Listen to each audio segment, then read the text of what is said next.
Hello and welcome to Travel Truths. Travel Truths is our new video series in which we'll be interviewing some of your favourite travel industry people and finding out about the travel experiences and the destinations that have shaped them and influenced them throughout their lives and in their careers. And we hope it will inspire you too, just to think about travel, think about what it means to you, especially at this difficult time. So today I'm delighted to welcome our first ever guest to the Non-Departure Lounge, Adam Hanmer from Destination Canada, who, as Hello. many of you know, is their travel trade manager, wearing his t-shirt there. Adam usually spends his time travelling around the UK and Canada, helping agents to better understand this amazing country. But for now, he's at home, I'm at home, and we've got some time to talk. So welcome, Adam. Thank you. Thanks for having me. No worries. And how are you? Yeah, no, I'm good. We're doing all right. Yeah, I mean, we're sort of locked down in London. We're in Camberwell, southeast London. We're lucky. We've got a bit of room. We've got a house. We've got a small garden. I've got 3 girls who are downstairs.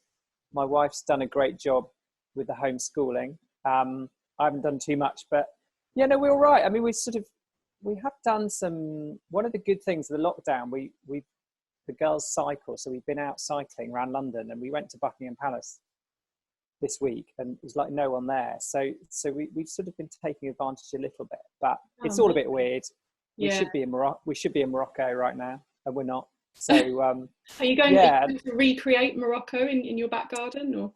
Well, yeah, no, we might be able to try some of the food actually, but yeah, no, I mean it's tricky for everyone, and you know, I feel more for you guys, the agents out there on the front line. I spoke with a few of our sort of elite agents, and I appreciate it's super tough because everyone's jumping up and down, wanting refunds, and it's a tough time. So yeah, we're doing our best to kind of support our travel partners as much as we can. And are you keeping the Canada conversation alive then? Yeah, we are actually. I mean, it's hard. The one thing we are doing is we're just about to launch a new online training portal. So that's something exciting, which we'll look to send out through Selling Travel.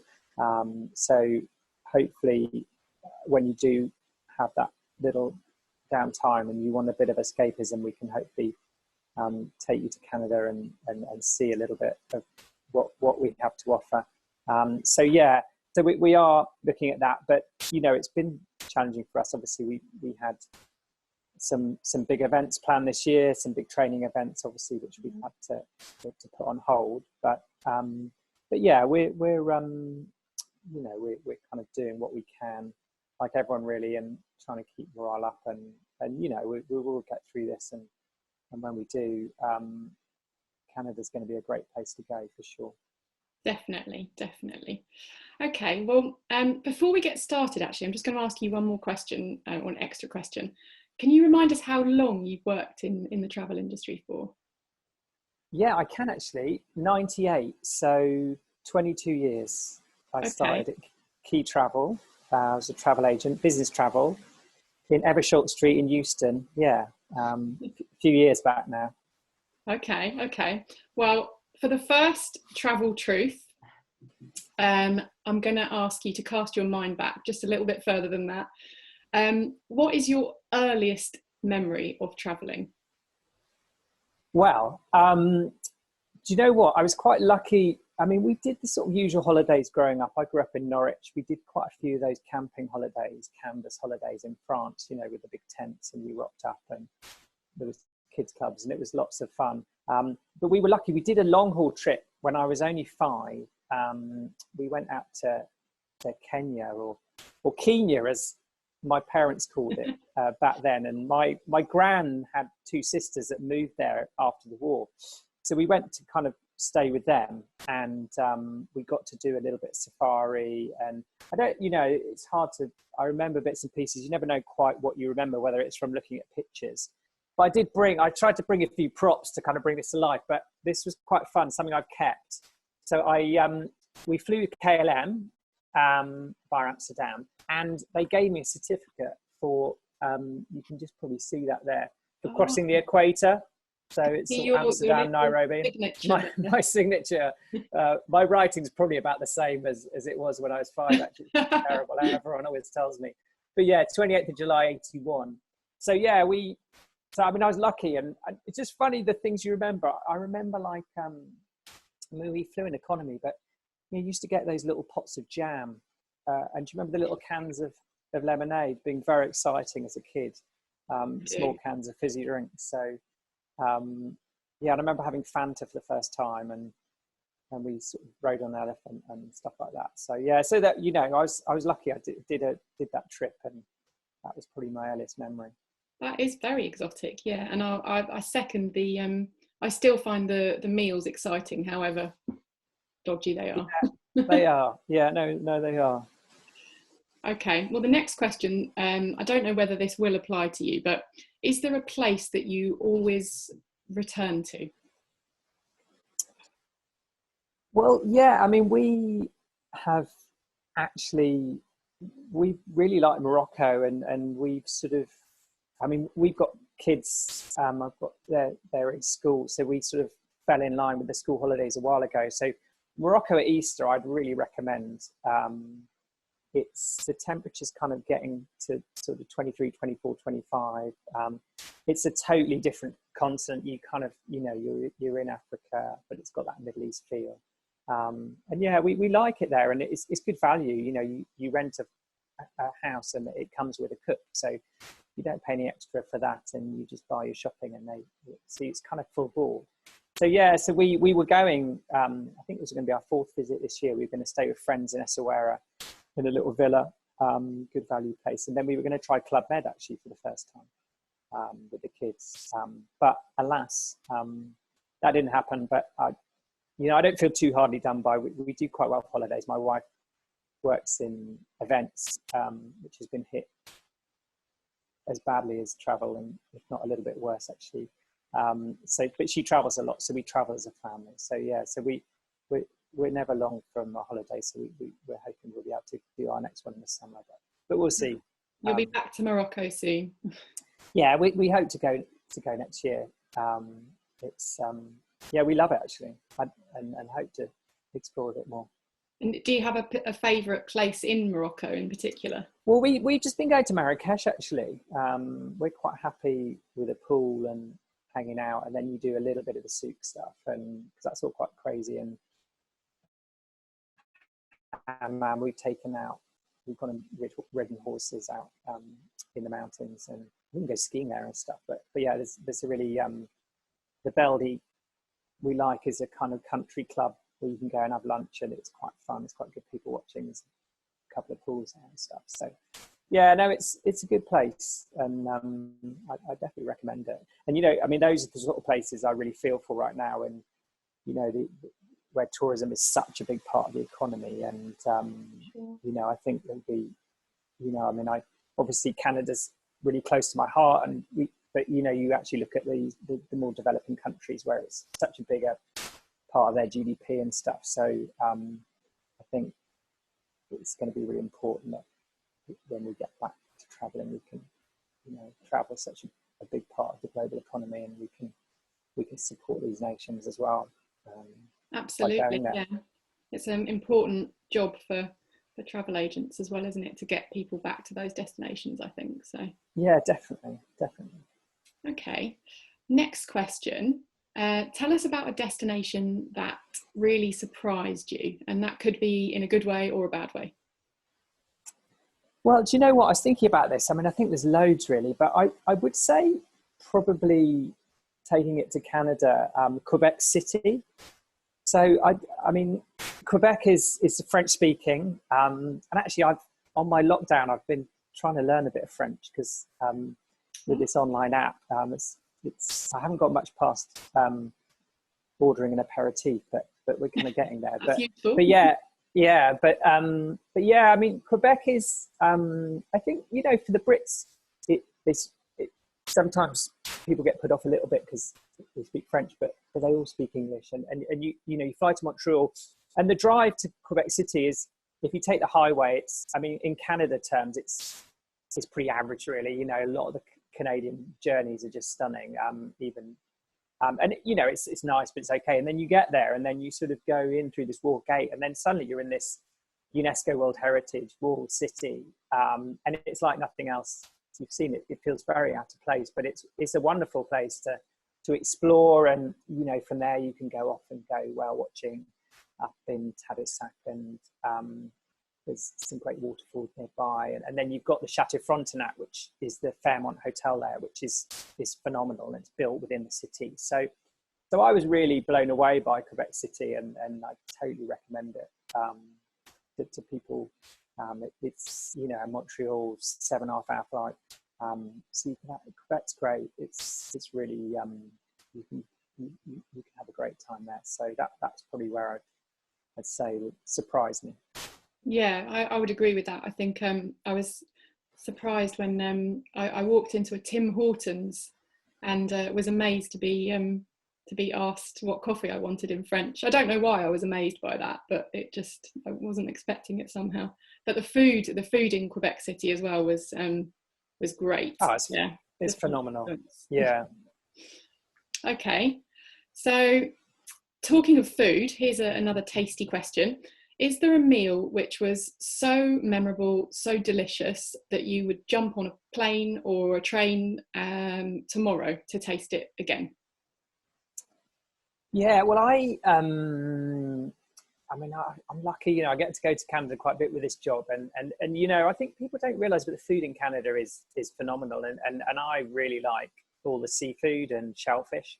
So actually on the East Coast, in the Maritimes, New Brunswick, which is a small province, but I really had a great trip there a few years back, and went to this place called St Andrews, which is a wonderful sort of seaside little town, where you can go whale watching. But we had this phenomenal, they kind of, you know, as often they do on a family trip, laid on this local chef, and he produced this phenomenal meal.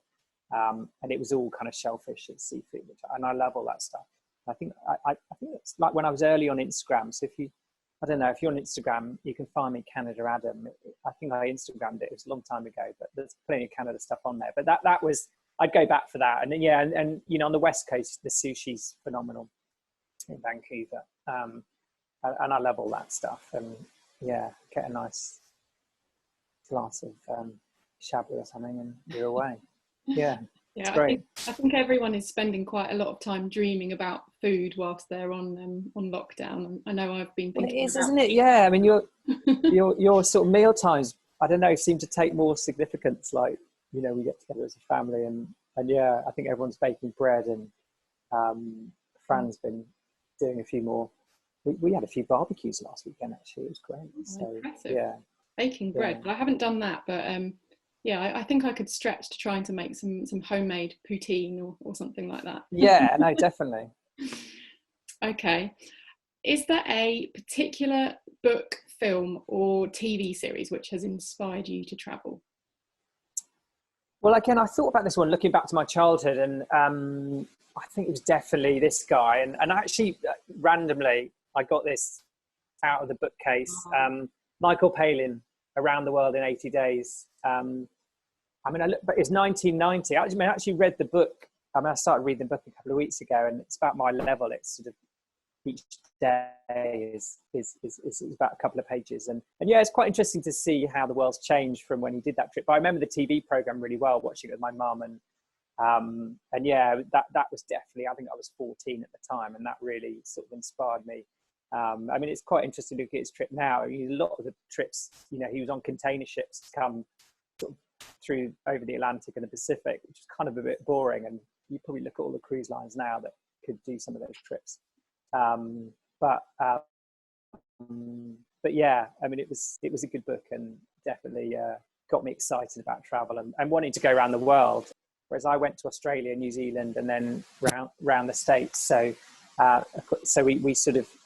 I went across the States. We went across the States, but yeah, no, it's a good book actually. It still stands the test of time.